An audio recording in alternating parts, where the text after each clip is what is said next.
നമസ്കാരം. സ്വന്തം ഭവനത്തിൽ ഐശ്വര്യവും സമ്പത്തും സമൃദ്ധിയും വന്ന് ഭവിക്കണം എന്നാണ് ഏവരും ആഗ്രഹിക്കാറ്.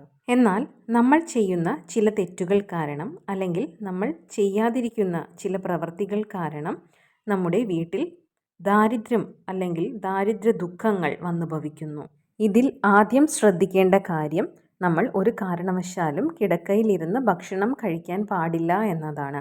അങ്ങനെ ഭക്ഷണം കഴിക്കുകയാണെങ്കിൽ ലക്ഷ്മി ദേവിയുടെ കോപത്തിന് പാത്രമാവും എന്നാണ് പറയുന്നത്.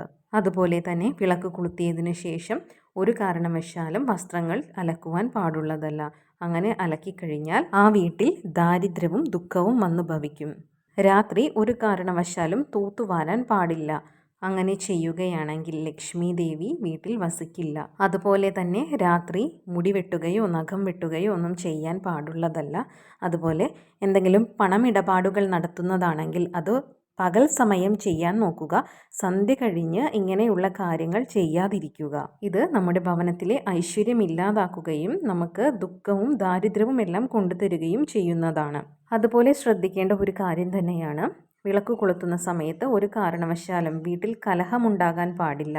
ആരും തമ്മിൽ അങ്ങോട്ടും ഇങ്ങോട്ടും ഒന്നും രണ്ടും പറഞ്ഞ് വഴക്ക് കൂടാനോ അങ്ങനെയൊന്നും പാടുള്ളതല്ല. അങ്ങനെ ചെയ്തു കഴിഞ്ഞാൽ ലക്ഷ്മി കോപത്തിന് പാത്രമാവുകയും ആ വീട്ടിൽ ലക്ഷ്മി ദേവി വസിക്കാതെയാവുകയും ചെയ്യുന്നു. അങ്ങനെ വരികയാണെങ്കിൽ വീട്ടിൽ ദാരിദ്ര്യവും ദുഃഖവും ആയിരിക്കും ഫലം. ഈ കാര്യങ്ങൾ എല്ലാവരും ഒന്ന് ശ്രദ്ധിക്കുക.